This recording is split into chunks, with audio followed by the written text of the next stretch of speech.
નમસ્તે.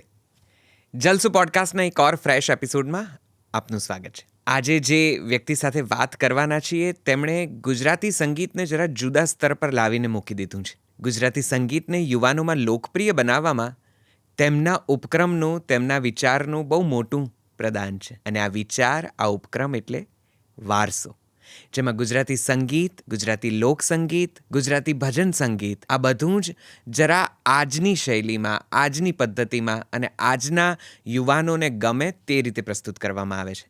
અને આ વિચાર મૂળ જેમનો છે તેઓ બોલિવૂડમાં પણ ઘણું કામ કરી ચૂક્યા છે, પ્રસિદ્ધ ગીતકાર છે, બાકાયદા શાસ્ત્રીય સંગીતની તાલીમ લીધી છે, ખૂબ બધા શોઝ કર્યા છે, ગાયક પણ છે, પરફોર્મર પણ છે. હું વાત કરી રહ્યો છું પ્રિયા સરૈયાની. આજની આ મુલાકાતમાં પ્રિયા સરૈયાની યાત્રા વિશે, તેમની સફર વિશે, તેમની ગીત, ફિલ્મ સંગીતની સમજણ વિશે અને વારસો વિશે જાણવાની કોશિશ કરીશું. ગુજરાતી સંગીત આજે જરાક જુદી રીતે તમને સાંભળવા મળશે, કદાચ સમજવા પણ મળશે. ચાલો તરત જ મળીએ છીએ. ખૂબ દિલથી, પ્રેમથી, આદરથી મારી સાથે સ્વાગત કરો પ્રિયા સરૈયાનું.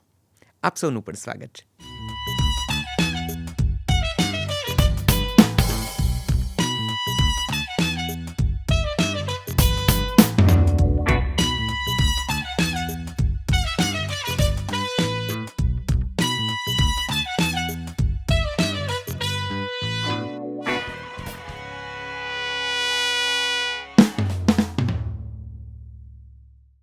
નમસ્તે પ્રિયાબેન. નમસ્તે. હું પ્રિયાબેન કહું, પ્રિયા કહું? પ્રિયા કો. ખૂબ ખૂબ ખૂબ સ્વાગત છે આપનું, દિલથી સ્વાગત છે. ખૂબ આદરપૂર્વક અમે તમને આવકારીએ છીએ અને we are very happy to have you with us. Same here, same here.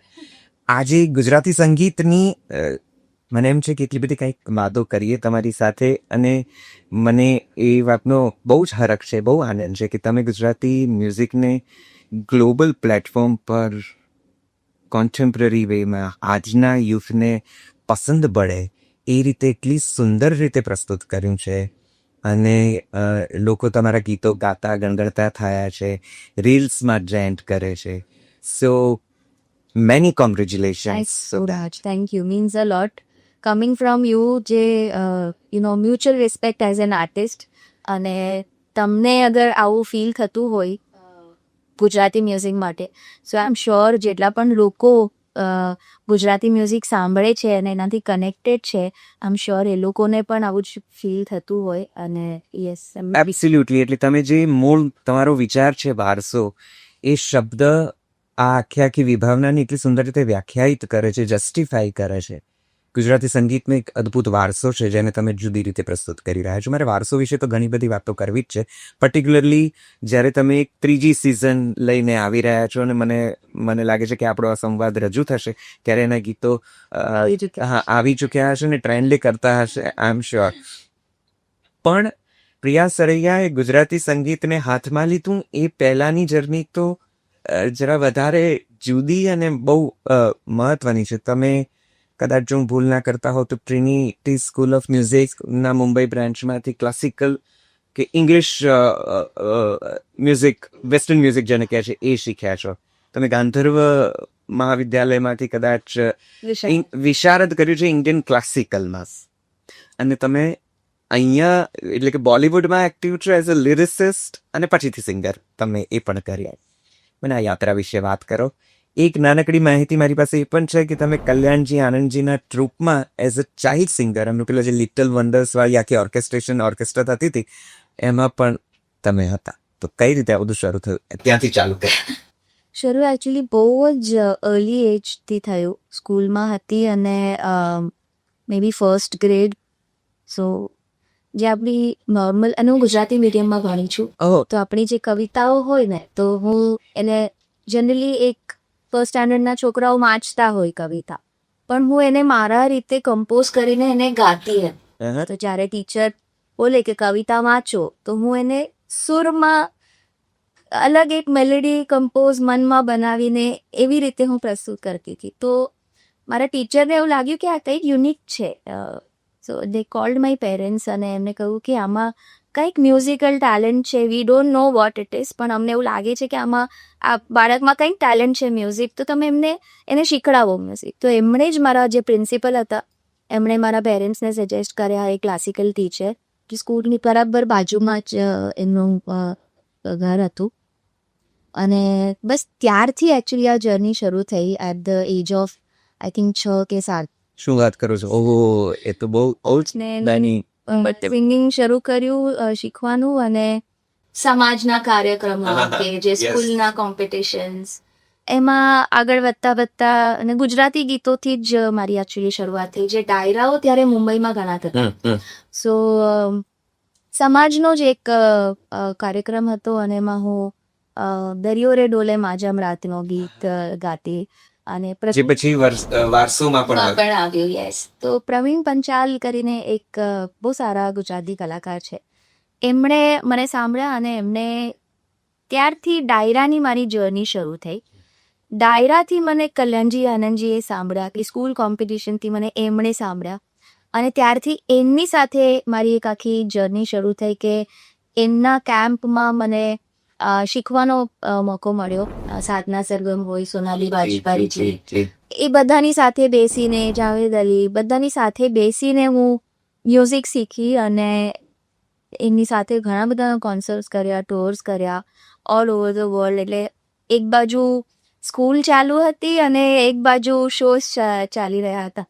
તો આઈ થિંક નાનપણથી જ એક મલ્ટિપલ થિંગ્સ કરવાનું એ કરું રહ્યું છે, કે ભણવાનું પણ હોય, સાથે સાથે કામ પણ કરવાનું હોય, શોઝ પણ કરવાના છે, મ્યુઝિક પણ શીખવાનું છે.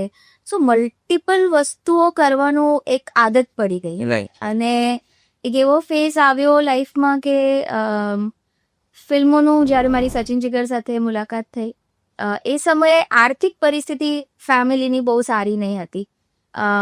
ઘરમાં 12-13 જણા અને કમાવાવાળા ફક્ત મારા પપ્પા જ હતા. તો ત્યારે એમ થયું કે થોડા સમજણ આવે ને 15-16 વર્ષે, કે હવે મારા પેરેન્ટ્સ આટલા સ્ટ્રગલ કરી રહ્યા છે, અમને આટલું બધું ભણાવ્યું, આટલા આગળ લાવ્યા, તો હવે આપનું શું કોન્ટ્રીબ્યુશન છે, કે આપણે કઈ રીતે એમને હેલ્પ કરી શકીએ કે જેનાથી હું પણ કમાવું અને મારા ફાધરને હેલ્પફુલ બનું. તો એ થોટથી લિરિક રાઇટિંગની શરૂઆત થઈ, કે ફક્ત સિંગિંગથી ને શોઝ કરવાથી ઇનફ નથી મળી રહ્યું, તો કદાચ સોંગ રાઇટિંગ કરું તો એક્સ્ટ્રા ઇન્કમ મળી જાય.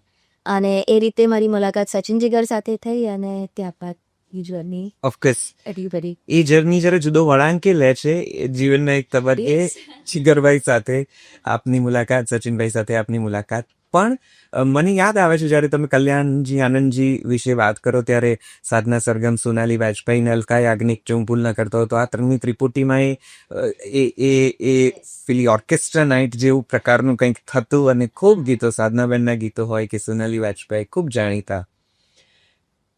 આ કાર્યક્રમોએ તમારા બાળ માનસ ઉપર કેવી અસર કરી હતી? એટલે ફિલ્મ સંગીત, Yes.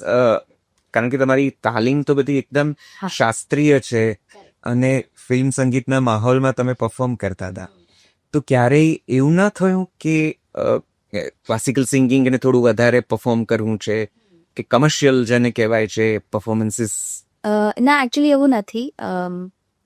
મને લાગે છે કે હરેક ટાઈપના મ્યુઝિકે મારા ઘડતરમાં ખૂબ જ એક કોન્ટ્રીબ્યુશન રહ્યું છે. શાસ્ત્રીય સંગીત હોય કે પછી હું સુગમ પણ શીખતી, અને મને પુરુષોત્તમ દાદા સાથે પણ એમની પાસે પણ શીખવાનો મોકો મળ્યો. ગઝલો મેં શીખી. અને એટલે અને જ્યારે કલ્યાણજી આનંદજી સાથે અમે શીખતા હોઈએ ને, એટલે એવું નહીં કે આપણે ફિલ્મ સોંગ્સ શીખી રહ્યા છે. એમના ત્યાં એક એવું એટમોસ્ફિયર હતું કે તમે બચ્ચાઓ આવે, રમે, જમે, મસ્તી કરે, પછી હાર્મોનિયમ લઈને બેસે, જેને જે ગાવું હોય એ ગાય. એટલે આમ શીખડાવવાની કે આ સરગમને આમ ગાવો ને એમ ગાવો એવું નહીં. ત્યાં એવું હતું કે ઘણું બધું રેકોર્ડિંગમાં કેવી રીતના ટેકનિક્સ યુઝ થાય. કેમ કે બિહાઇન્ડ તમે જે સ્ટેજ પર ગાતા હો અને તમે જ્યારે સ્ટુડિયોમાં જઈને માઇકમાં ગાઓ, તેમાં બહુ જ વધારે પડતો ફરક હોય છે. બિકોઝ સ્ટુડિયોમાં તમે એક નાનકડો શ્વાસ પણ લો ને તો એ માઇક કેચ કરીએ. તો બ્રીધિંગ ટેકનિક્સ, કઈ 2 લાઇનની વચ્ચે શ્વાસ લેવો કે જેનાથી ઓડિયન્સને ખબર ના પડે, આ બધી ટેકનિક્સ, પછી ગળાને વોર્મઅપ એક્સરસાઇઝીસ કેવી રીતની હોય. તો આ બધી વસ્તુઓ ત્યાંથી ઘણી શીખવા મળી. અને I think every aspect of music કંઈક ને કંઈક શીખડાવ્યું છે. એટલે I take it like a learning lesson. અને એવો કોઈ પર્ટિક્યુલર ઇન્ટરેસ્ટ એટલે હજુ પણ મારો નથી, બિકોઝ હજુ પણ હું બધા જ જોનરાઝના મ્યુઝિક સાંભળું છું. એ પછી આપણા રેટ્રો બોલિવૂડ સોંગ્સ હોય કે પછી ક્લાસિકલ ઠુમરીઓ હોય, ગઝલો હોય કે પછી R&B હિપહોપ હોય કે EDM મ્યુઝિક હોય. તો I think that has actually helped me કે હું કોઈ પણ એક જોનરાથી બંધાયેલી નથી અને મને બધા જ જોનરાઝ એક્સપ્લોર કરવાની મજા આવે છે. મને જ્યાં સુધી માહિતી છે ત્યાં સુધી કલ્યાણજી આનંદજીની એ સ્કૂલમાંથી કેટલા બધા કલાકારો બહાર સુનિધિ ચૌહાણ, વી હેવ ઘણા બધા ઘણા બધા, ખૂબ બધા. ડ્રામર્સમાં આપણે કહીએ તો ઓજસ હડિયા છે, તબલા પ્લેયર છે, દર્શન દોશી છે, it's one of the youngest Yes. Drummers in Yes, India. yes. So many of Divya Kumar છે. Of course Yes. ઓફકોર્સ. તો એ વખત એ આખી સ્કૂલ જ જાણે કે એક ટેલેન્ટ હન્ટ શો હતો એ સમયનો, કે એમના ટ્રુપમાં પરફોર્મ કરવું and you will get noticed, અને એ પણ એક પ્રકારની એક આખી ચામ હતો. આજે એવા ટેલેન્ટ હન્ટ શોઝ ખૂબ થાય છે.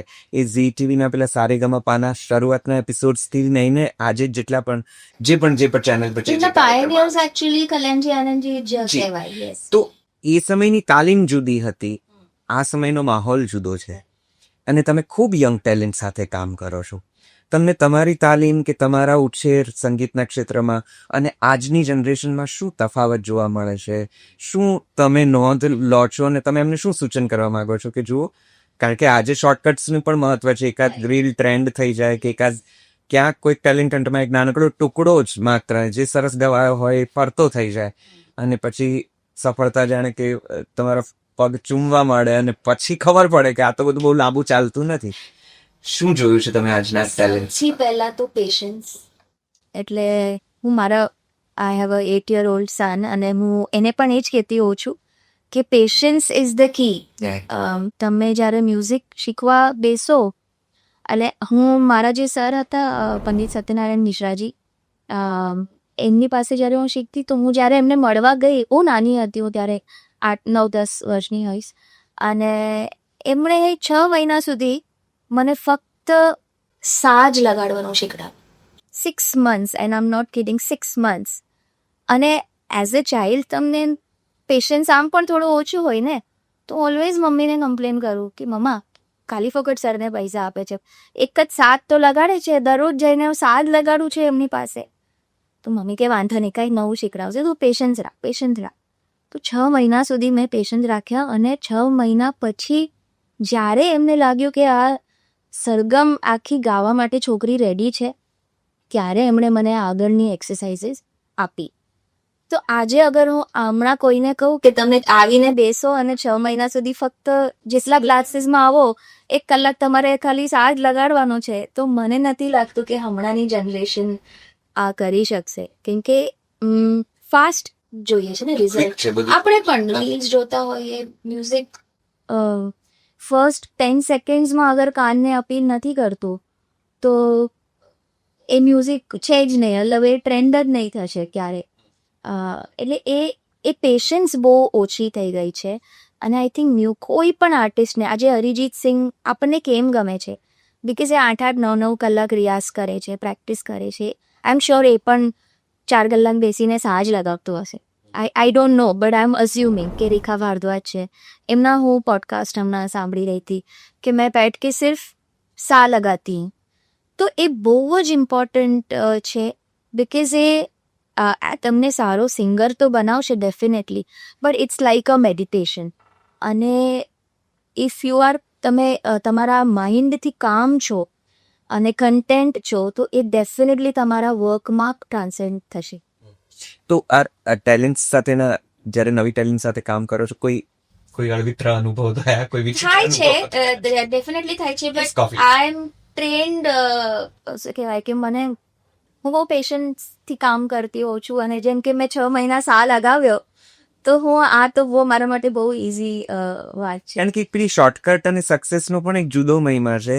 એ લોકોનું ફોકસ એવા છે કે किसी भी तरह से अपनी एकाध रील ट्रेंड हो जाए. યસ પણ હવે એ આ જનરેશન બોર્ન એ રીતે થઈ છે. They have seen they are like born in a digital era. So I wouldn't blame them કેમ કે એમના આજુબાજુનો માહોલ જ એ છે.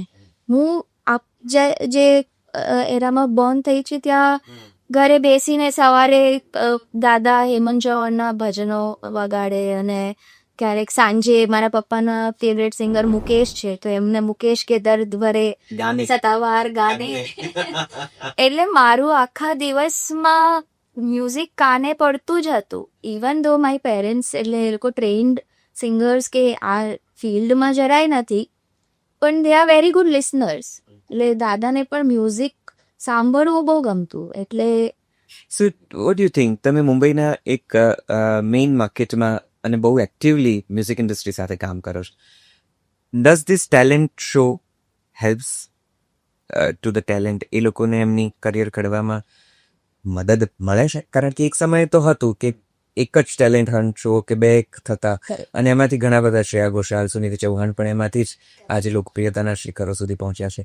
હવે ખૂબ થાય છે અને લગભગ વર્ષમાં 2-4 વાર તો તમને જોવા મળે જ છે, સાંભળવા મળે છે. સેલિબ્રિટીઝ પણ બધા ફ્લોર પર તમને જોવા મળે.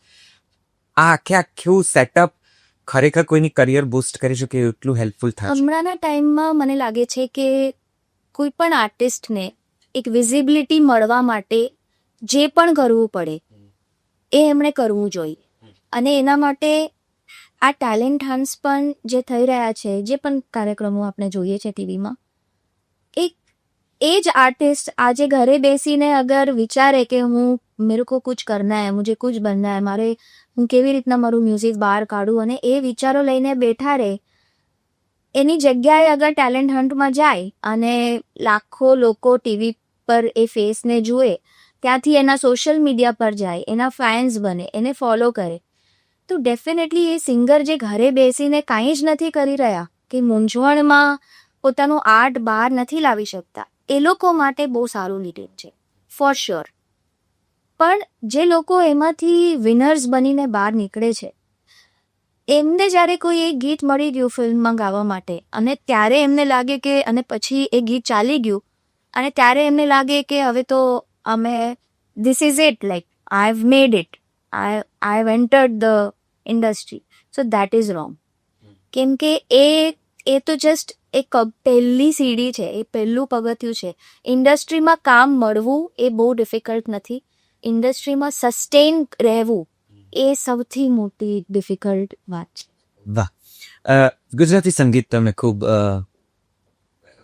તમને પ્રિય છે અને મેં આ સંવાદના ભાગરૂપે જે તૈયારી કરી કે મેં તમારે આખી જર્નીમાંથી પસાર થયો ત્યારે મને ખબર પડી કે તમે તમારા વારસોમાં પણ એટલા બધા સુંદર સુંદર, ખાસ કરીને પેલા જે તળના ગીતો હોય, પેલા માછીમારોના ગીતો કે ડાયરાના ગીતો કે ભક્તિ સંગીત કે કોઈક સરસ લોકપ્રિય પદ, પેલી માળાવાળું ગીત તો એટલું બધું ભક્તિ સંગીતનું અદ્ભુત છે કે દરિયો રે જે માઝમ રાતની તમે વાત કરી છે. કેવી રીતે ગુજરાતી સંગીતને આટલું બધું ઝીણવટથી તમે શોધી શક્યા? કઈ રીતે આ તો કદાચ પ્રશ્ન આ જ પૂછી લો સીધો, કઈ રીતે વારસોનો વિચાર આવ્યો? આ વારસો અદ્ભુત રીતે તમે ગુજરાતી સંગીતને આપેલો એક વિચાર છે અને એક નવી પ્રસ્તુતિ છે. મેં કીધું એ પ્રમાણે ગ્લોબલ પ્લેટફોર્મ પર મૂકી આપ્યું છે તમે. વારસો કઈ રીતે જન્મે? વારસો એકચ્યુઅલી એવો સ્ટેજ આવ્યો લાઈફમાં કે જ્યારે ઘણું બધું કામ કરી લીધું. લાસ્ટ ઓલમોસ્ટ 12-13 વર્ષથી હું ગીતો લખી રહી છું, કાર્યક્રમો કરી રહી છું. સો એઝ એન આર્ટિસ્ટ હું ઘણી સેટિસ્ફાઈડ છું લાઈફમાં કે મેં, બિકોઝ યંગ એજથી શરૂ કર્યું અને પણ જ્યારે મારો સન બોર્ન થયો ત્યારબાદ ઓબ્વિયસલી બિંગ અ મધર તમારે ઇનિશિયલ 2-2.5-3 વર્ષ બાળકને આપવા પડે ફૂલ અટેન્શન. તો ત્યારે ઘણો બધો ફ્રી સમય મળ્યો કેમ કે સતત 6-7 વર્ષની ઉંમરથી હું સતત કામ કરતી આવી છું. એમાં મેં મારી સ્ટડીઝ પણ કમ્પ્લીટ કરી, મેં એક કોર્પોરેટ જોબ્સ પણ કર્યા 7-8 વર્ષ. એટલે મેં બહુ બધું લાઈક આઈ લિટરલી આમ કે સેટિસ્ફાઈડ કે લાઈફમાં ઘણું બધું કર્યું. તો એવો જ્યારે ફ્રી સમય મળ્યો 1-2-2.5 વર્ષનો મારા બાળકની સાથે, તો ત્યારે ઘણા બધા એવા વિચારો આવ્યા કે આટલું બધું અચીવ કરવા પછી હવે હજી કેમ એક ઇનકમ્પ્લીટ ફીલ થાય છે. તો એ I think that was the inception of Vaarso. કે એમ થયું કે એવું હોય ને કે આપણે ઘણા બધા કામો કરતા હોઈએ, એમાં કોઈ કામ આપણને પૈસા આપે સારા, કોઈ કામ આપણને પ્રસિદ્ધિ આપે, અવોર્ડ્સ આપે, પણ અમુક કામ એવા હોય જે આપણને હૂંફ આપે. તો આઈ થિંક વારસો મારા માટે એક એવું કામ છે કે જે મને જેનાથી મને હૂંફ મળે છે. તો આમાં એક સરસ તમે કોમ્બિનેશન કર્યું છે.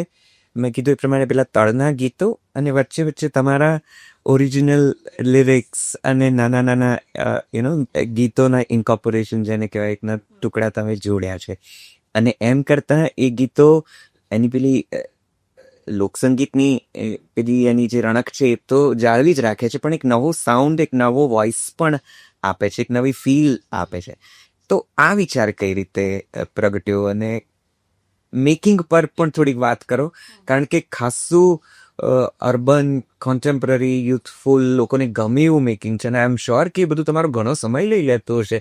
આ ગીતો વિચારવા, કલાકારો શોધવાથી માંડી રેકોર્ડિંગ્સ અને પછી શૂટિંગ્સ અને promotions. Oh my God. Yes, તો સમય તો લે છે, પણ હું એકચ્યુઅલી યેસ્ટરડે જ કોઈને કહી હતી કે મારી પાસે હજી સમય છે, તો હજી કંઈ કરવું હોય તો બોલો. So I am also coming up with new IPs. અને જેમ કે મેં વાત કરી કે મારે નવા ટેલેન્ટ જે ગુજરાતના નવા સિંગર્સ છે, ઘણા લોકો એવા છે કે જેમનો અવાજ બહુ સારો છે, કદાચ શીખતા પણ હશે, પણ ઘણી બધી એવી ટેકનિક્સ ને એવી વસ્તુ છે જે મને ખબર છે અને એ નોલેજ મારે એમને પાસ ઓન કરવું છે.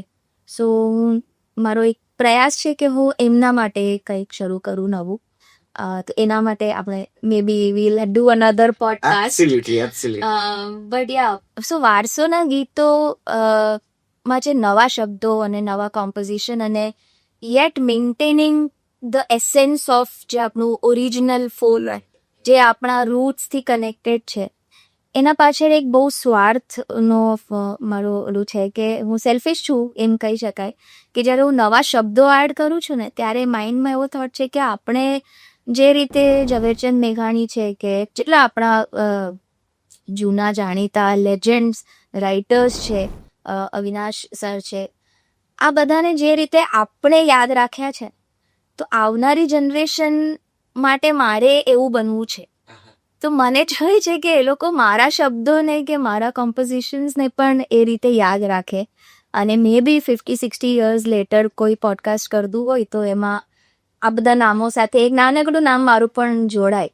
તો બહુ સ્વાર્થનો એક ફિલિંગથી હું આ કામ કરું છું. કેટલી પ્રામાણિક તમે મિથાલસ વાત કરી છે. I just love it. પણ એક બીજી મજાની વાત છે આ ગીતોની કે એમાં એ કલાકારો કામ કરે છે જે આખા લોકપ્રિય પણ છે, કેટલાક નવા પણ છે અને કેટલાક તો બહુ જ લેજેન્ડરી કહી શકાય એવા કલાકારો પણ આમાં છે. કેવો રહ્યો આ બધો અનુભવ, શૂટિંગનો આખો માહોલ, એ પણ આ બધા વિચારો, એ કોન્સેપ્ટ પણ યુ થિંક અબાઉટ ઇટ, તમે વિચારો છો? ટીમ છે મારી એક ટીમ છે 32 ફરવરી પ્રોડક્શન કરીને, ખૂબ જ ટેલેન્ટેડ લોકો છે, ભાવેશ, ભાગ્યશ્રી અને રૂપાલી. એ લોકોને હું સુરતમાં મળી હતી ડ્યુરિંગ એક નવરાત્રિના પરફોર્મન્સ વખતે, અને ત્યારે એ લોકોએ મારું એક નવરાત્રિનું શૂટ કર્યું હતું કે, અને એ મેં જ્યારે એ લોકોએ મને મોકલાવ્યું કે એસા હમને કુછ શૂટ કિયા હૈ, તો મને બહુ જ ગમ્યો. And it was very unique. જે જનરલી ચાલતું આવ્યું છે એનાથી કંઈક નવું હતું. તો મેં એમને અપ્રોચ કર્યા, મેં કહ્યું કે તમે શું કરો છો લાઈફમાં, અને તો કે અમે ખાલી ફોટોગ્રાફી કરીએ છીએ. કીધું આઈ think you all have the capabilities of becoming good directors અને ડિઝાઇન્સ, અને you should expand because you have talent. જે બાકીના હમણાં જે ચાલતું આવ્યું છે એમાં કંઈક નવું કરી રહ્યા છો તમે, તો you must give it a thought. અને મે બી they took my suggestion and they started their entire studio in Surat. અને એમણે એક વર્ષ પછી મને પાછા અપ્રોચ કર્યા કે आपसे हम मिले थे और हमने आपका एडवाइस लिया और आप हम ये करते हैं. I was so proud that day. And એ દિવસે મેં એમને મારું પહેલું ગીત શૂટ કરવા માટે આપ્યું, and they did a fantastic job. અને ત્યારથી અમે લોકો એઝ ફેમિલી કે એઝ ફ્રેન્ડ્સ જોડાયેલા છે. અને સિઝન 1, સિઝન 2, સિઝન 3 એમાં એ લોકોના સપોર્ટ વગર, જે લોકોના concepts, idea, set design, everything, social મીડિયાના જે બી આપણે આર્ટ વર્ક્સ જોઈએ છે, એવરીથિંગ ઇઝ ઇમેજિન્ડ બાય ધેમ. એટલે મારો એક આખો લોડ એ લોકો પાડી ગયા. પાડી. કયું ગીત બહુ જ ગમે છે તમને? આ તો બહુ આગળ સવાલ મારે છે પણ 2-5 મિનિટ સુધી રાખ્યા છે સવાલો. બધા જ ગીતો actually they all are my babies. Of course but અત્યારે વિઝ્યુઅલી વાત કરીએ. કોઈ એક ગીત જેનું શૂટિંગ કે જેનું ડિઝાઇનિંગ કે જેની visual appeal is your very close to your heart. I think Nagada વચ્ચે જે અમે ફર્સ્ટ સિઝનમાં કર્યું હતું વિથ વંદના ગઢવી, યસ. તો એમાં એ લોકો મને, હું એકચ્યુઅલી બહુ કેમેરા શાય પર્સન છું, તો મને બહુ આવડતું નથી હાઉ ટુ એક્ટ અને સો દે મેડ મી રિયલી કમ્ફર્ટેબલ, અને કે તમારી એન્ટ્રી અમે આમ લેશું અને આમ કરશે. Very colourful and very vibrant, અને એની આખી જે એ લોકો સેટ બનાવે છે ને, આમ એમ લાગે કે આપણે ઘરમાં આવ્યા છે. અને જે I would love to mention, જે અમારું વારસોનું જ્યારે શૂટ થાય, so it's like a festival. અચ્છા. તો આ સુરતમાં એમનો સ્ટુડિયો છે, અને જેટલા પણ મ્યુઝિશિયન્સ આવે સાથે પ્લે કરવા માટે, એ લોકોને એમ લાગે કે અમે અમારા ઘરે જ આવ્યા છે. વાહ. એટલે ત્યાં આવીને બેસી જાય, ઘરે ના જાય, એમનું કામ પણ ના હોય એ સોંગમાં તો પણ ક્યાંક બેઠા રહેશે. એટલે એ એવું ફેમિલી જેવું બધાની સાથે રિલેશન થઈ ગયું છે. સો તમારા આ કમ્પોઝિશન્સમાં કે એના જે ઓર્કેસ્ટ્રેશન છે એમાં પણ તમારા ઇનપુટ્સ હોય છે? કારણ કે બહુ નવા છે. ક્યાંક શહેનાઈ વાગે છે, ક્યાંક સારંગી વાગે છે, ક્યાંક જૂનો પાવો વાગે છે. અને મેં અત્યાર સુધી આ ગીતો સાંભળ્યા હતા, પણ મને એમ થયું કે આપણે વાત કરવાની છે તો હું જ્યારે ઝીણવટથી સાંભળું તો હું છેલ્લા અઠવાડિયા 10 દિવસથી આ ગીતો એક સાંભળી રહ્યો છું, અને મેં નોટિસ કર્યું છે કે એનો સાઉન્ડ જુદો છે, એનું અરેન્જમેન્ટ્સ બહુ બારીક છે, ક્યારેક ગ્લોબલ સાઉન્ડ પણ છે, અને ક્યારેક પેલો તળપદી રણકો પણ સતત આપણને પડઘાયા કરે છે. આમાં પણ તમારા ઇનપુટ્સ છે? Yes, definitely. સોંગ એકચ્યુઅલી કોન્સેપ્ટથી લઈને, આઈડિયાથી લઈને, એનું અરેન્જમેન્ટ્સ, એવરીથિંગ. પણ ઓફકોર્સ આઈ વુડન્ટ સે કે ફક્ત મારા જ ઇનપુટ્સ છે.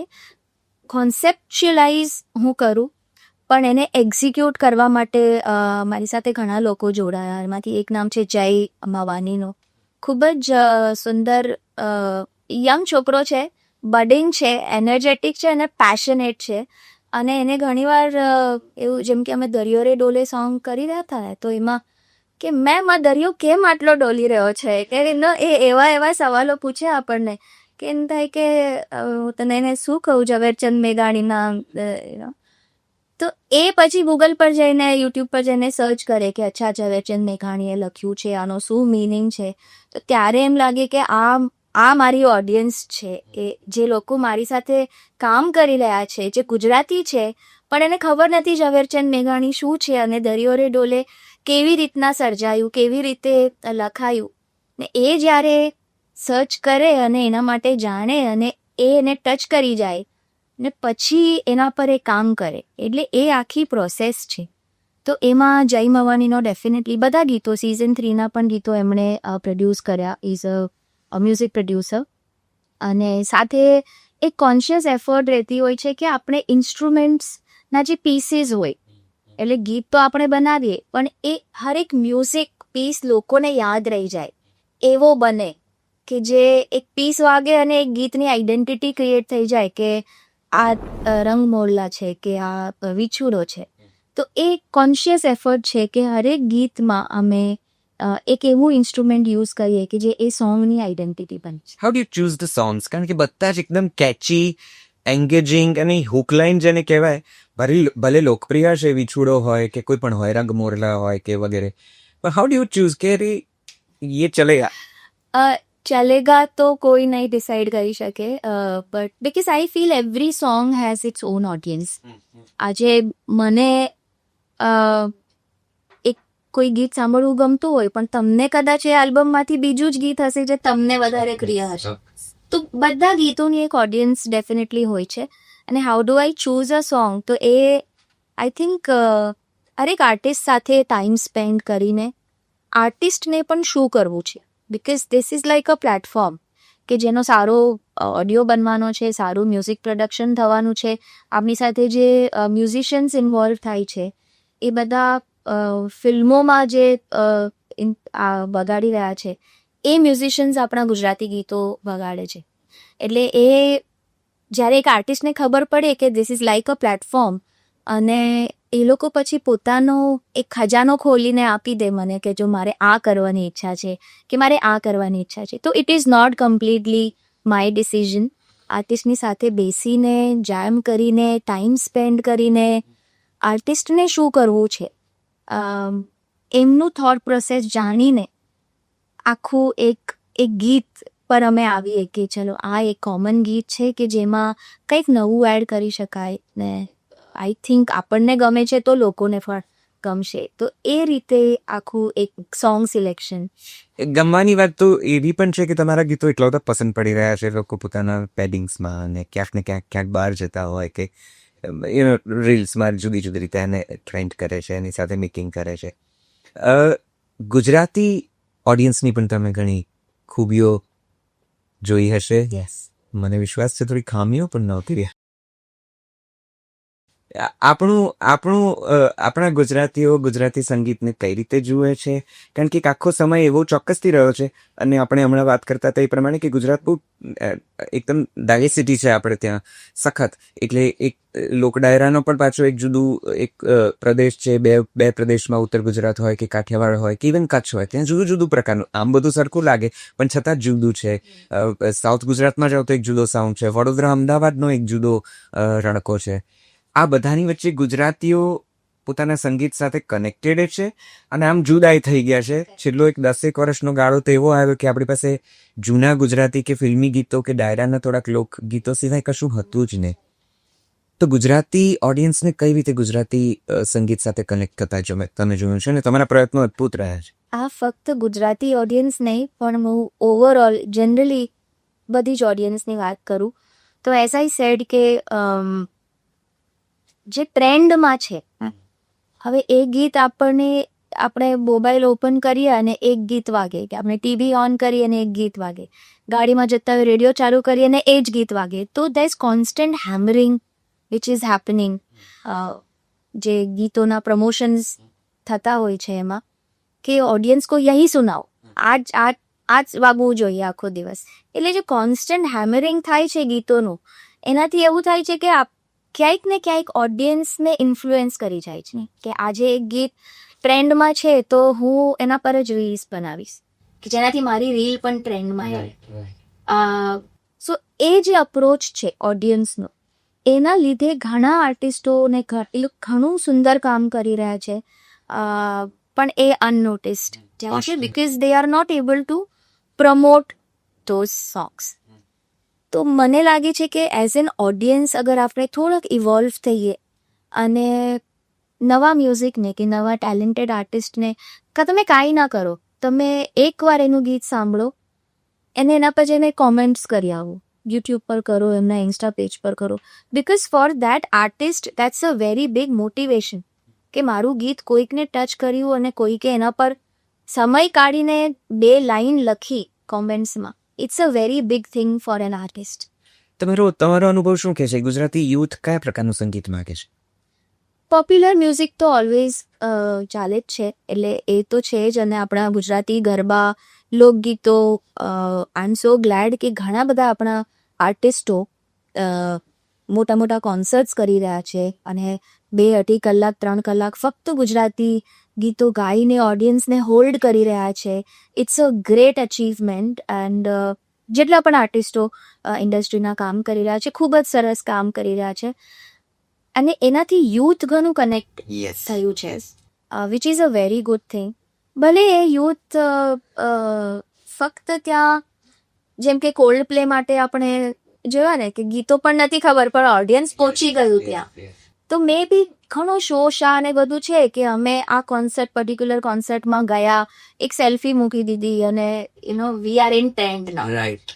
તો એ એટીટ્યુડની જગ્યાએ અગર તમે જેન્યુઅનલી એ સોંગને લાઈક કરો, નવા આર્ટિસ્ટોને ગીતોને લાઈક કરો, એમને કોમેન્ટ્સ આપો, એમને ડીએમ્સ મોકલો, એમના યુટ્યુબ પર જાઓ, એમના વ્યૂઝ વધારો, so I am sure for audience also ઘણું બધું સારું કોન્ટેન્ટ ઇન ફ્યુચર આવી શકે. એક એક સતત ચર્ચા લોકસંગીત અને સુગમ સંગીતની ગુજરાતી સંગીતમાં થયા કરતી હોય છે કે લોકસંગીત તો કારણ કે લોકોમાંથી આવ્યું છે અને લોકો સુધી પહોંચે છે બહુ જલ્દીથી, એટલે જલ્દી પોપ્યુલર થઈ જાય છે. સુગમ સંગીતમાં કાવ્યતા છે, એક પ્રકારની પોએટ્રી અને એક નાનકડી બારીકાઈ પણ એમાં છે. અ, સુગમ સંગીત હવે થોડું ઓછું સંભળાય છે. આપણી પાસે જે 10-20 ગીતો કદાચ એ હતા એ ખૂબ ગવાયા. તારી આંખનો પીણી કે પાન લીલું જોયું ને તમે યાદ આવે. મને આ બોલું છું ત્યારે ફરીથી સોનાલી વાજપેયી યાદ આવે છે. કીર્તિ ગિરીશના જો મ્યુઝિકમાં હું યાદ કરું સાંભળે ગયા સાવરિયો રે મારો. આજે એ પ્રકારના ગીતો કે એ પ્રકારનું કાવ્ય સંગીત કદાચ ઓછું બને છે. શું લાગે છે તમને? તમારું ઓબ્ઝર્વેશન આના માટે શું છે? કઈ રીતે એ કાવ્ય સંગીતને થોડું ઓર વધારે કરાવી So, શકાય? આનું મેઇન રીઝન એ જ છે કે પેશન્સ નથી. લોકગીતો તરત પગ થિરકાવવામાં આપણને મદદ કરે છે, પણ સુગમ સંગીત માટે તમારે એક જગ્યાએ બેસીને શાંતિથી સાંભળવું પડે. તો સૌથી first reason as I said કે પેશન્સ નથી. તો પેશન્સ નથી એટલે આપણે સારું મ્યુઝિક પણ નથી સાંભળી શકતા. કે એ તમે વારસોના અગર ગીતો સાંભળશો તો એક કોન્સ્ટન્ટ એફર્ટ એ પણ છે કે હું થોડુંક ફોક મ્યુઝિકની સાથે એને હલકો સો સુગમનો તડકો આપતી હોઉં છું. તમારો બીજો સવાલ એ જ હતો, પણ યસ પ્લીઝ. તો એ પછી દરિયો રે ડોલે હોય કે પછી રંગ મોરલા હોય, જી જી જી. તો એ એક again a very conscious effort કે થોડુંક સુગમનો તડકો પણ એમાં હું આપું, જી જી. જેનાથી મને એક અલગ જ ઓડિયન્સ મળે કે જેને લોકગીત જોઈએ છે, લોકગીતની એક પોપ્યુલારિટી પણ મળી ગઈ, અને જેને સુગમ ગમે છે એને સુગમનો એક ઠહેરાવ પણ મળી જાય. સો એટલા માટે મને લાગે છે કે વારસો લોકોને વધારે કનેક્ટ કરે છે, એના ગીતો વધારે કનેક્ટ કરે છે, બિકોઝ એક અલગ થર્ડ રીતની એક અલગ ઓડિયન્સ ક્રિએટ થઈ છે. પ્રિયા, શું લાગે છે ગુજરાતી સંગીતને અત્યારે સૌથી વધારે જરૂરત છે?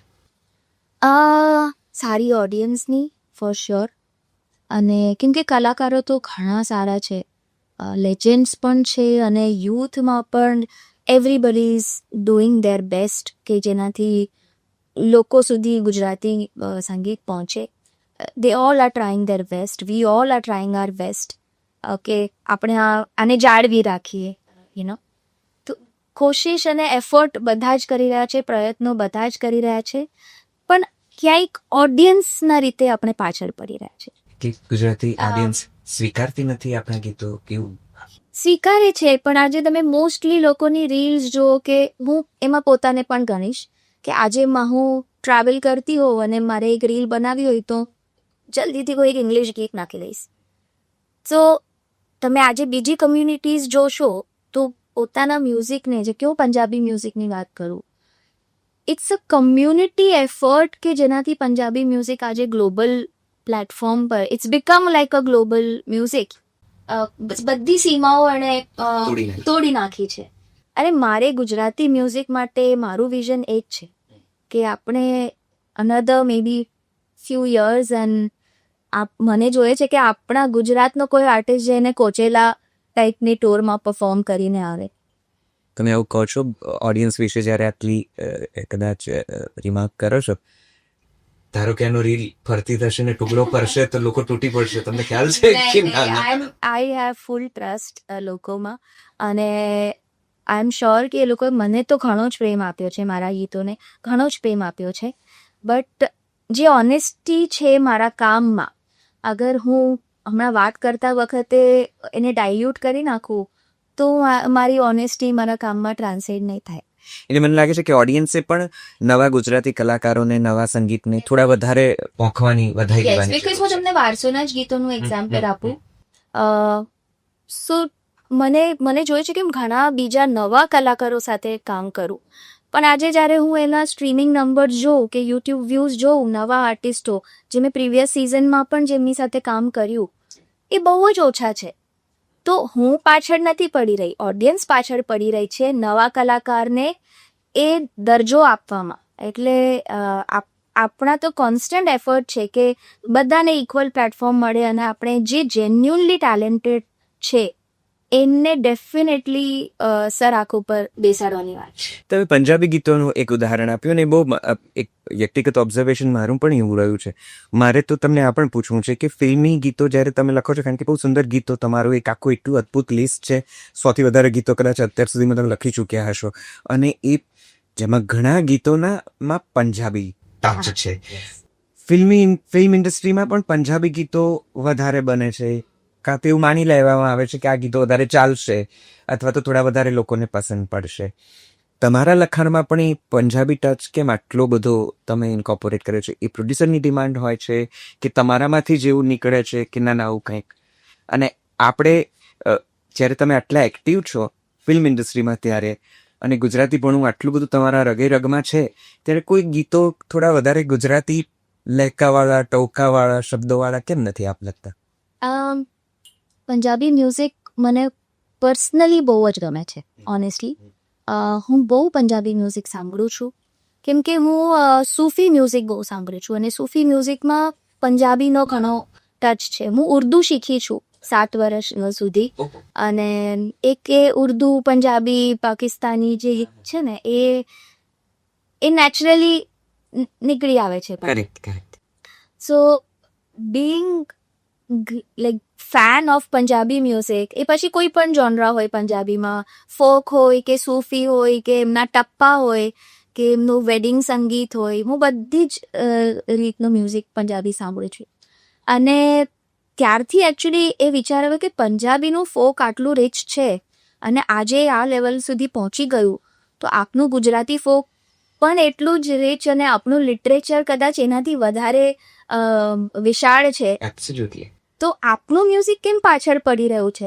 એ એક થોટ સાથે આ વારસોની શરૂઆત થઈ કે આવા એક પ્લેટફોર્મથી આપણે કોક સ્ટુડિયો જેવું કંઈક કરીએ કે જેનાથી લોકો સુધી આ વધારે ગુજરાતી ગીત પોપ્યુલર થાય. અને ફિલ્મોમાં જ્યારે પંજાબી ડેફિનેટલી ફિલ્મનું સેટઅપ અગર એવું હોય અને પંજાબમાં સ્ટોરી બેઝડ હોય, બિકોઝ ફિલ્મના ગીતો સિચ્યુએશન બેઝડ, સ્ક્રીન ક્યાં તમારું સ્ટોરી કયા સ્ટેટમાં બેઝ છે એના પર હોય છે, તો એટલે પંજાબીની ઝલક ડેફિનેટલી એમાં આવી જાય.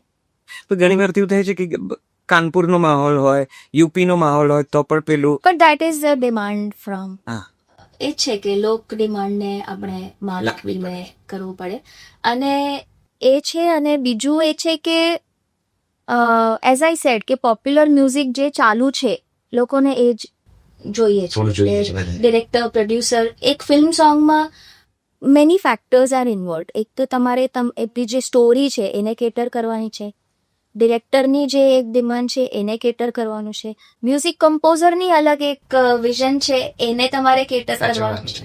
દેન comes the music labels and publishers, કે શું ચાલી રહ્યું છે માર્કેટમાં એને કેટર કરવા. તો લિરિક રાઇટર થવું is the, I would say, most difficult job in music industry. તો એ લોકો ક્યારેય એવું તમને કહે છે કે કદાચ તમે પ્રયત્ન કરો કે એકાદ બે ગુજરાતી શબ્દો સરસ રીતે વાપરો નહીં, એમ કે પણ તમારા વાળા ક્યાં સાંભળે છે? એકચ્યુઅલી અમે ફક્ત હું નહીં, સચિન જીગર અમારો કોન્સ્ટન્ટ એ કહી રહ્યું છે કે જ્યાં જ્યાં આપણને ચાન્સ મળશે ત્યાં આપણે ગુજરાતી ઇંગ્લિશ કરશું. એટલે અમે સાઈબો જે ગીત મેં લખ્યું, અમે એક મોલમાં હતા અને જીગરને સુગમ સંગીત બહુ એને શોખ નથી સાંભળવાનો, તો હું અને સચિન એની મસ્તી કરી રહ્યા હતા કે સાઈબો મારો ગુલાબ, તો ઇઝ લાઈક કે અરે कुछ और गाओ ना, कुछ और गाओ, and we were like no, Sahibo मारो. પછી એને સ્ટ્રાઇક થયું કે અરે આ વર્ડનો મિનિંગ શું થાય. મેં કીધું સાહિબો એટલે આપણને વાલમ કે इस पे गाना बनाते हैं. then we went back to the studio and within half an hour we had the song yes. Saibo. So પછી લાડકી હોય કોક સ્ટુડિયોમાં, so that was again a constant battle with Coke Studio because they wanted Punjabi, કે તમે પંજાબી હિન્દી ગીત કરો, because કોક સ્ટુડિયોમાં એ સમયે પંજાબી ગીતો વધારે આવતા અને પોપ્યુલર થતા. તો ત્યારે અમે we put our foot down and said કે અમે કરશું તો ગુજરાતી ગીત કરશું, અને આટલા મોટા પ્લેટફોર્મ પર we want to promote our Gujarati. અને વોટ અ હિટ લાડકી તો હો મને લાગે છે કે દાયકાઓમાં ગુજરાતી સંગીતને મળેલું કેટલાક શ્રેષ્ઠ ગીતોમાં. પણ તમને એક best part about that song કે આજે પણ ઘણા લોકોને એવું લાગે છે કે લાડકીના જે વર્ડ્સ છે એ ફોક સોંગ છે. And as a writer it's a very big achievement for me કે લોકો જ્યારે એને પોતાનું માની લે અને ભૂલી જાય કે આ કોઈ લખી પણ શકે આવું, તો મારા માટે it's a big achievement. Absolutely. અને એ રીતે અવિનાશભાઈ યાદ આવે કે જેમનું માડી તારું કંકુ ખર્યું, લોકો એમ સમજે કે આ તો ફોક છે, Yes. કે ધૂણી રે દખાવી Correct. જેસલ તોરલનું એ ગીત સાંભળીને આપણને એમ લાગે કે આ તો ફોક છે, પણ એ લખ્યું કમ્પોઝ થયું છે અવિનાશભાઈ. So many congratulations for all those songs. અને કેટલા અદ્ભુત ગીતો તમે લખ્યા છે. મને બદલાપુરનું ચદરિયા ઝીની ઝીની જો હું ભૂલ ના કરતો હોઉં તો એ, અને કેટલા બધા, એટલે એક નામ તો લઈ શકાય એવું નથી. કુડીનું નચને દે ને ઓહો લાડકી એન્ડ ઓલ ધોઝ સોંગ્સ. એટલે લખવાની પ્રક્રિયા શું છે? આમ તો મોડે તમે કીધું એ પ્રમાણે તમે પરફોર્મર હતા, એમાંથી લિરિસિસ્ટ બનવાની આ જે કોશિશ છે ને, એમાં તમે પછી એક એક પગથિયા સર કરતા જાઓ છો. મેં એ પણ નોંધ્યું છે, જો મને કરેક્ટ કરજો ઇફ આઈ એમ રોંગ, કે લખ્યા છે અદ્ભુત ગીતો, લોકપ્રિય બહુ થયા છે, પોપ્યુલર બહુ થયા છે, નોમિનેશન્સ બહુ મળ્યા છે, પણ અવોર્ડ્સ ચૂકી ગયા છે. કરેક્ટ. આજે દુઃખ છે, પીડા છે કંઈ? ના, નોટ રિયલી, બીકોઝ અવોર્ડ્સ માટે તો જેટલું ઓછું બોલું એટલું જ સારું છે મારા માટે, નહીં તો બધા મારશે મને. But ya, no, awards I doesn't matter honestly. Nominations do matter. મારું પહેલું સોંગ હતું Saibo and it was nominated for Filmfare. So મારા માટે તો બસ એ જ હતું કે મને અવોર્ડ મળી ગયો, બિકોઝ સાથે જે નામો હતા જેમની સાથે હું નોમિનેટ થઈ હતી, અને પહેલું જ તમારું ગીત હોય ઇનિશિયલ સોંગ્સમાં એટલે તમને નોમિનેશન મળી જાય તો એ કઈ અવોર્ડથી. અને ઓનેસ્ટલી ક્યારે, એઝ આઈ સેડ કે મેં રાઇટિંગ શરૂ કર્યું બિકોઝ મને એક્સ્ટ્રા ઇન્કમની જરૂર હતી, એટલે લખવાનો શોખ હતો પહેલેથી, પણ પોતાની એક પર્સનલ ડાયરી હતી કે કંઈક જેમાં કંઈક લખ્યા કરે. મમ્મી સાથે ઝઘડો થયો તો કંઈક લખી, કે કોઈ છોકરો ગમી ગયો કોલેજમાં તો એની આંખો વિશે કંઈક લખી. એકવાર જીગરના ચશ્મા માટે પણ લખ્યું હતું મેં કંઈક. એટલે આપણે તો આ બે વાતોની છૂટી પાડીશું. એક છોકરો ગમી ગયો એના માટે લખ્યું, અને જીગરભાઈના ચશ્મા માટે. આ જર્ની વિશે થોડીક વાતો કરીએ આપણે.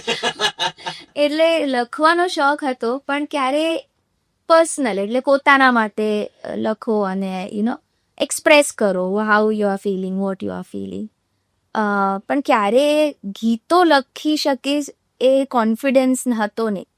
તો જ્યારે વિચાર્યું કે હવે એક્સ્ટ્રા પૈસા કમાવા છે ને કંઈક બીજું કરવું પડશે લાઈફમાં, તો મેં ફેસબુક પર એક પોસ્ટ નાખી that I want to work as a scratch lyricist, કે કોઈ ઘણીવાર અમારે સ્ક્રેચીસ લખવા પડે પ્રોડ્યુસર્સને ગીત સંભળાવવા મને. અને સચિન જીગર સાથે ફેસબુક પર ત્યારે વાત થઈ. જીગર સેટ અમે પણ એક નવા રાઇટરને શોધી રહ્યા છે જે અમને સ્ક્રેચીસ લખવામાં હેલ્પ કરે. અમારી બીજી જ મૂવી છે એબીસી ફાલતુ કરીને જે ફિલ્મ આવી હતી, તો મેં કીધું હા તો હું જોડાઈ જાઉં. તો હું ગઈ એમને મળવા, અને ત્યારથી એ જર્ની શરૂ થઈ કે ફાલતુમાં મને ગાવાનો પણ મોકો મળ્યો. ગલે લગા લે સોંગ, ત્યારબાદ ABCD આવ્યું જેમાં મેં બેઝુબાં ગાયું, સુન સાથિયા લખ્યું, સાઈબો આવ્યું, દેન there was Piya ઓરે Piya which became very popular, Ritesh અને જેનેલિયા. સો એ સમયથી પછી રાઇટિંગ ત્યારે થોડો કોન્ફિડન્સ બિલ્ડ થતો ગયો કે no, I think I have it in me, કે હું I can call myself a lyricist now. વાહ. અને બેઝુબાન તો રેજ હતી એક આખી હા. યુથે જે પોતાના ફ્રસ્ટ્રેશન માટે રીતનો જે રીતે જુદી જુદી જગ્યાએ ઉપયોગ કર્યો, ફિલ્મમાં પણ કંઈક સુંદર રીતે લખાયું હતું. ચદરિયા ઝીની રે ઝીની, એ પણ એક જુદા તરલની જેને કહેવાય કે તરજ હતી. અને એમાં તો પેલું સ્પિરિચ્યુઆલિટી અને એક પ્રકારની ગ્રીફ ને દુઃખ વેદના આધ્યાત્મ બધું છે. આ બહુ સુંદર લખાણ છે રેખાબેને ગાયેલું ને અદ્ભુત. Many congratulations. એટલે હું એ અભિનંદન આપ્યા સિવાય મને એમ થાય કે હું કેટલું પૂછી લઉં, પણ લાગે છે કે ગીતો વિશે આપણે એક જુદો સંવાદ સાધવો પડશે પ્રિયા, જેમાં તમારી માત્ર ગીતો વિશેની વાતો હોય. પણ આ દરમિયાન તમે જે જીગરભાઈને મળ્યા, આ જર્ની વિશે વાત કરો. કઈ રીતે આ સંબંધ પ્રેમમાં પલટાયો અને જીવનભરના સંગાથી થઈ ગયા? પ્રેમમાં પલટાયો આફ્ટર વી ગોટ એન્ગેજડ. ઓકે. એટલે એન્ગેજમેન્ટ ને લગ્નની વચ્ચેના જે 6 મહિના હોય ને ત્યારે એકચ્યુઅલી એકબીજા સાથે પ્રેમ થયો. તો આ એરેન્જ્ડ મેરેજ છે? કાઇન્ડ ઓફ અરેન્જ્ડ શું વાત કરો? સોર્ટ ઓફ બીકોઝ મને જીગર જરાય નહોતો પસંદ. કેમ કે હું જે લખું એ રિજેક્ટ કરી નાખ. અને એટલે કંઈક લખ્યું હોય તો કહેશે અરે આમાં આ વર્ડ સારો નથી, આ બહુ ઉર્દુ બહુ પોએટિક છે, હિન્દી ફિલ્મોના ગીતો આટલા બધા ઉર્દુ હેવી ના. તો એમ થાય કે આને તો વાળ નોચી નાખું. બિકોઝ તમે 4, 5, 6 કલાક એક થોટ લઈને બેઠા હો અને ફાઇનલી કંઈક લખાઈ જાય and you are very happy with it, અને સામેવાળો એક જ સેકન્ડમાં કહી દે કે આ તો બકવાસ છે. So it was very demotivating. અને હું મારા લિરિક્સ ક્યારે જીગરને સંભળાવું જ નહીં. સચિન પાસે સચિનને સંભળાવો ને સચિનને ગમે તો અમે એટલે જીગર સાથે એક હેટ રિલેશન હતું એવું કહી શકાય. બટ યસ અમે વી સ્ટાર્ટેડ વર્કિંગ ટુગેધર, એટલે ઘણો સમય સાથે સ્પેન્ડ કરતા. અને જીગર અને મારામાં ફેમિલી વાઇઝ અમારામાં બહુ similarities. Living in one room kitchen in joint family, અને ફેમિલીનું બર્ડન પોતાના માથે લઈને જે આપણે કરતા હોઈએ, અને પેરેન્ટ્સ માટે જે, તો એ બધી સિમિલારિટીઝ ઇમોશનલી એક બહુ કનેક્ટ કરી ગઈ. એટલે પછી સચિને કહ્યું કે હવે મારા પેરેન્ટ્સ મારા માટે છોકરો ગોતી રહ્યા હતા, અને એના પેરેન્ટ્સ એના ડેડ એના માટે છોકરી ગોતી રહ્યા હતા. અને મારું રિલેશન જીગરના ફાધર સાથે બહુ એઝ અ ફ્રેન્ડ થઈ ગયું. તો મને ફોન કરીને કે આજ લડકી देखने आने वाली है, एक काम करो तू और सचिन भाई भी आ जाओ, तो देखो तुम लड़की अच्छी लगती है. तो जिगરની મેટ્રિમોનિયલ મીટિંગ્સમાં I use to go to select for him. એટલે હું અને સચિન જઈએ, અમે બીજા ટેબલ પર રેસ્ટોરન્ટમાં બેઠા હોય, અને આ છોકરી માટે તમે શું લેશો, 200 મંગાવું, અને એ બધી ચાલતું હોય, અને અમે અહીંયા બેસીને ફિરકી લેતા હોઈએ કે. એટલે it was that kind of relationship. અને ત્યારબાદ પછી એને કોઈ ગમ્યું નહીં ને મને કોઈ ગમ્યું નહીં, તો સચિન વોઝ લાઈક કે એક કામ કરો, જરા એક દૂસરે કે સામને દેખો, થોડુંક તો પ્રેમથી જો એકબીજાને, કે કંઈક તો સેટિંગ કરો. So then like he was the one કે જેણે એક સીડ મગજમાં નાખ્યું કે તમે એકબીજાની સામે જોવો, અને you can, because you are in the same industry, તમારું સેન્સિબિલિટીઝ બહુ સિમિલર છે, તમારું મ્યુઝિક ચોઇસ બહુ સિમિલર છે. અને આઈ થિંક તો એવી રીતે એ બધું થયું, અને ગોળનાણા થયા, અને પછી વી વર લાઈક કે નહીં, હવે આ તો થઈ ગયું, આ તો કમિટમેન્ટ થઈ ગઈ, હવે તો કંઈક કરવું પડશે. લાઈક ત્યારબાદ એકચ્યુઅલી બેઠા અને જ્યારે બધી વાતો એને સમજવાનો મેં પ્રયાસ કર્યો, મારી મેન્ટાલિટી શું છે એને સમજી, ત્યારબાદ actually you can say that the love started building. તમે જ્યારે ગીતો લખો કે જ્યારે વારસોના કામો કરો, તો સચિન જીગરનો અભિપ્રાય લો છો? જીગરભાઈનો, કારણ કે ત્યાં તો કામ પતાવીને છેવટે તો ઘેર જવાનું હોય, Yes. અને પછી પૂછપરછ વાતચીત થાય ત્યારે થાય કે ભાઈ આવું થયું, Correct. Just look at it, આ સાંભળો કેવું લાગે છે. એ લોકો એમનો અભિપ્રાય આપે, તમે એમનું મંતવ્ય લો, સ્વીકારો. હા, તો વારસો માટે મને જીગરે બહુ ખુશ કરી. કે એઝ આઈ સેડ કે જે ફેઝ હતો, I use to sit at home, spend time બચ્ચા સાથે, ત્યારે હી વોઝ ઓલ્સો લાઈક કે તું આટલા વર્ષોથી કામ કરી રહી છે, તો you should not stop it. Ultimately તો તું આર્ટિસ્ટ છે.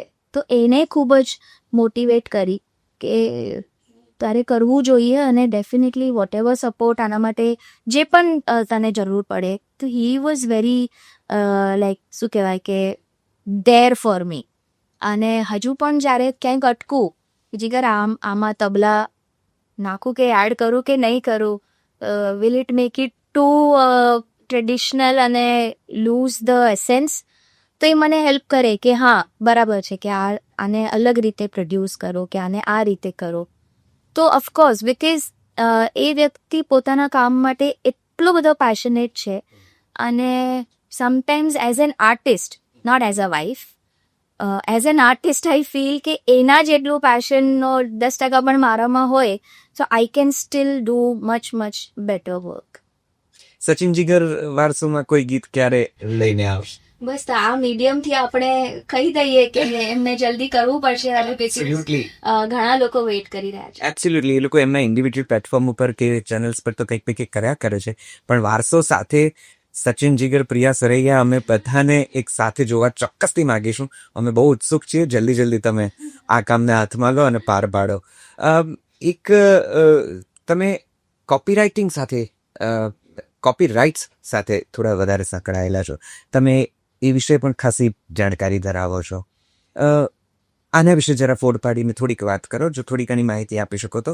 કારણ કે નવા કલાકારોમાં ખૂબ કન્ફ્યુઝન છે કે આટલો ટુકડો તો વગાડી શકાય ને આટલો ટુકડો તો અમે વાપર્યો છે, કે અમે આ કંઈક રિક્રિએટ કર્યું છે, કે કંઈક જૂનું.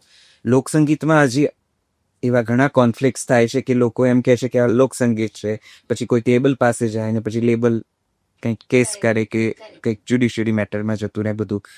તો કોપી રાઇટ્સને કેવી રીતે સમજવા, કેટલું ધ્યાન રાખવું, પર્ટિક્યુલરલી નવા કલાકારો માટે આ કેટલું જરૂરી છે? યસ, સો ઘણી બધી સોસાયટીઝ છે.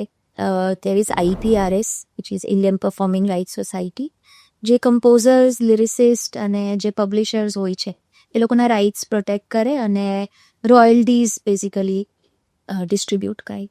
પહેલાંના સમયમાં એવું થતું કે ઘણા લેબલ્સ આર્ટિસ્ટ પાસેથી કોન્ટ્રાક્ટ સાઇન કરાવી લે કે આ એક હાયર જે પેડ હોય કે અમે આટલા પૈસા તમને આપ્યા અને હવે આ ગીત અમારું, કે આના પર તમારો કોઈ રાઇટ નહીં, તો એવી રીતે એક અગ્રીમેન્ટ સાઇન કરાવી લે.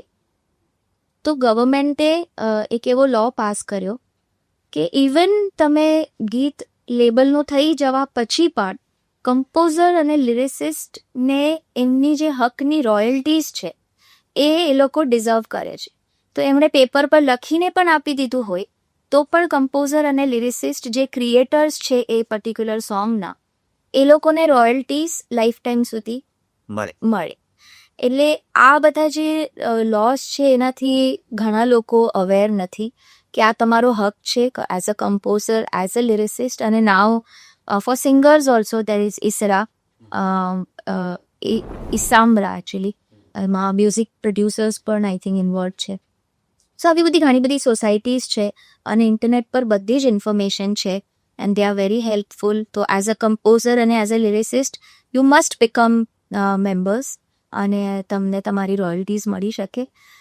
રહી વાત ગીતો યુઝ કરવાની, તો ગુજરાતીમાં આ છે કે ઘણા બધા એવા ગીતો છે જે આપણને લાગે છે કે ફોક છે પણ એકચ્યુઅલી કોઈકે લખેલા છે, કોઈકે કમ્પોઝ કરેલા છે અને માહિતી બહુ ઇઝીલી અવેલેબલ નથી. ઘણા એવા લેબલ્સ છે જે ક્લેમ કરે છે કે આ અમારા ગીતો છે, અમે બનાવેલા છે, પણ એકચ્યુઅલી ફોક છે.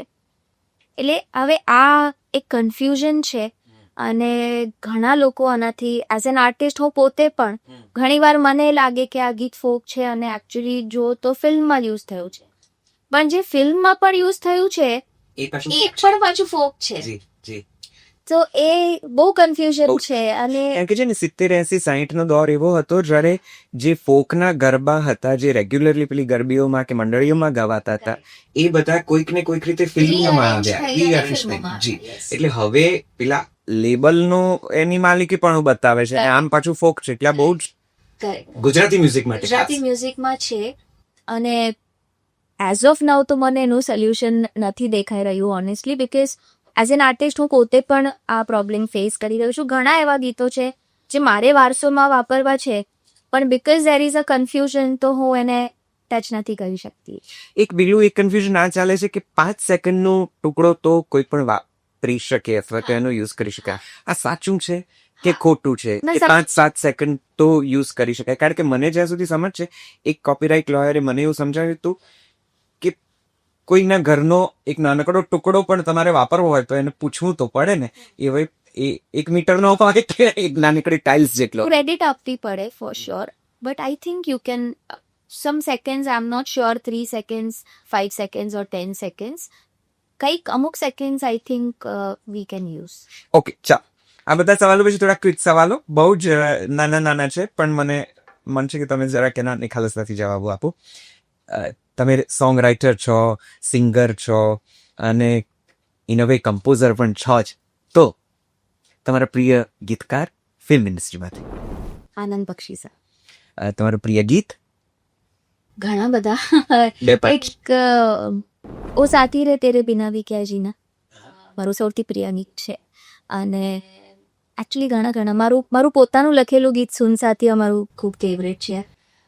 Laadki is again one of them. અને ગુલઝાર સાહેબના ગીતો.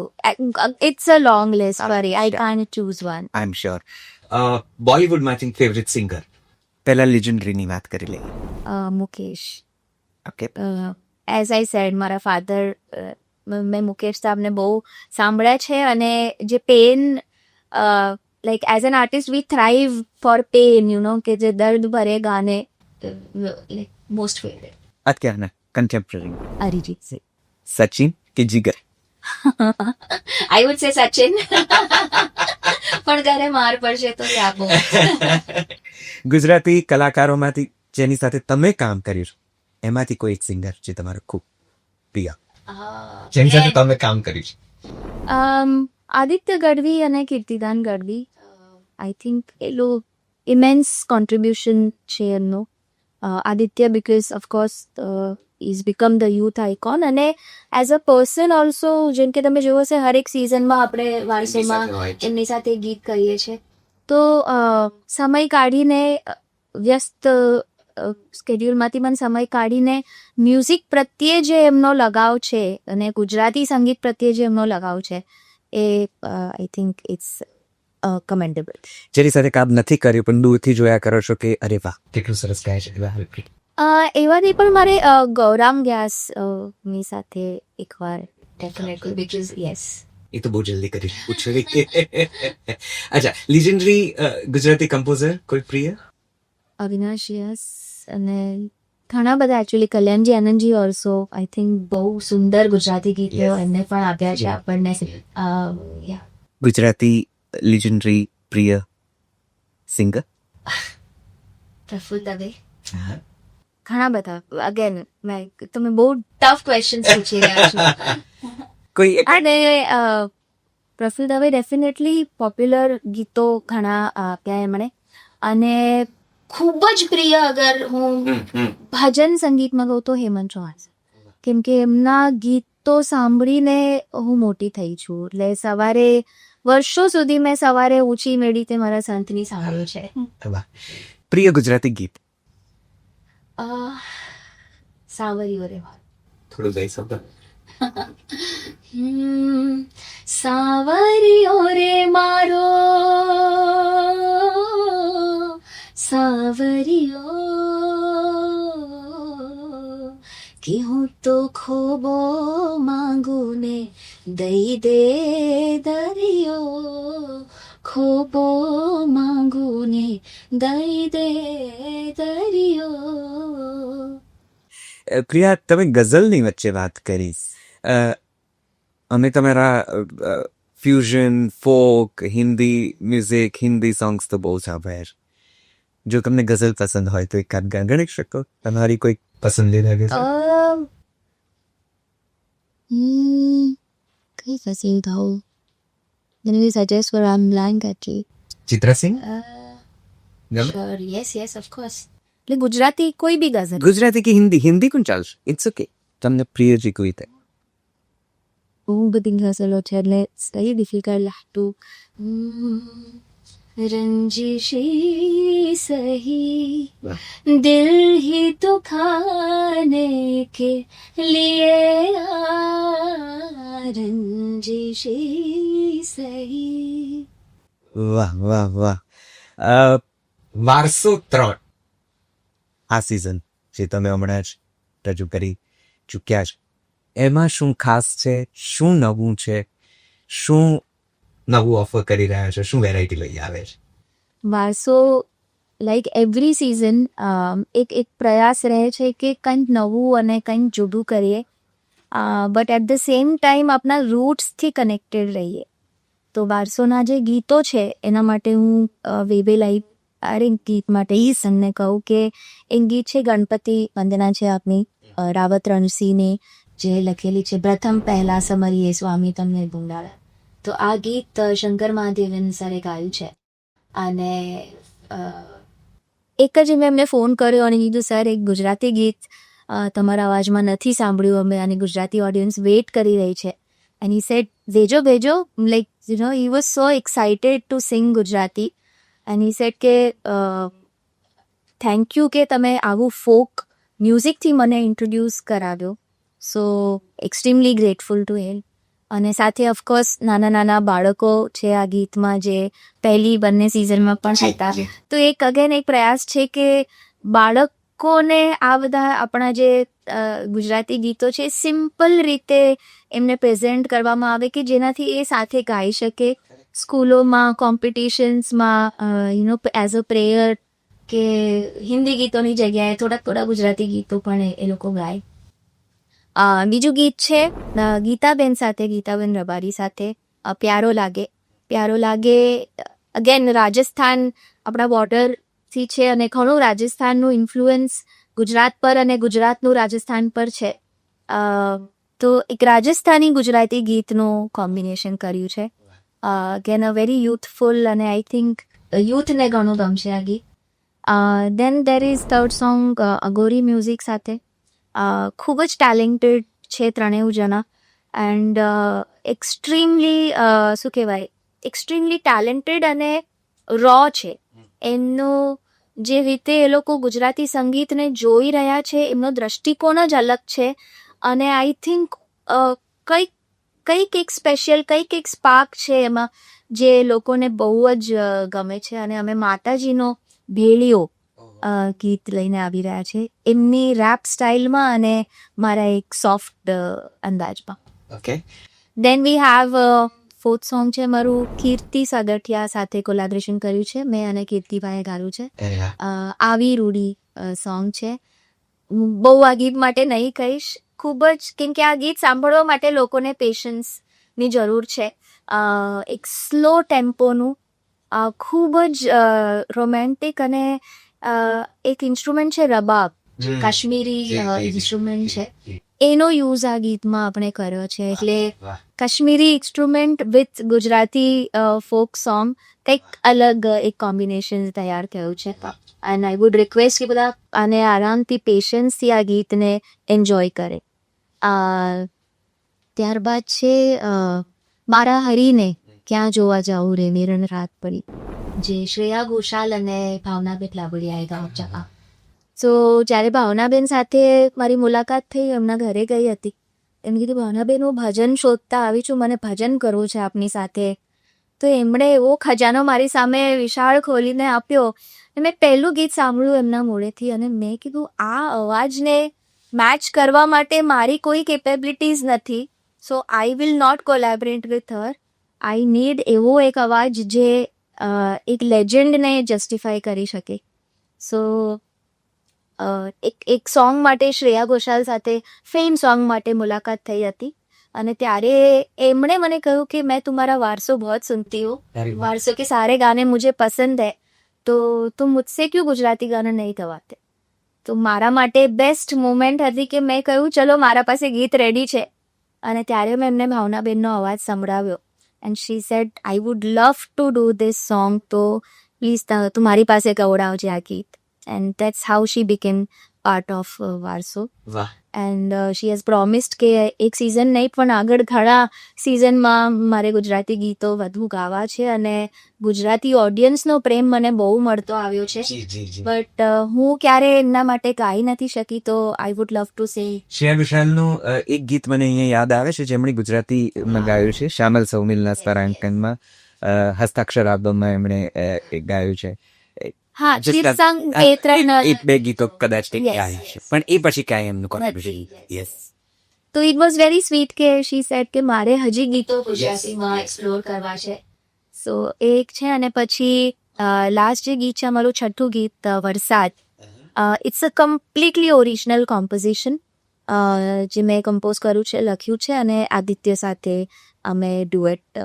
વાહ.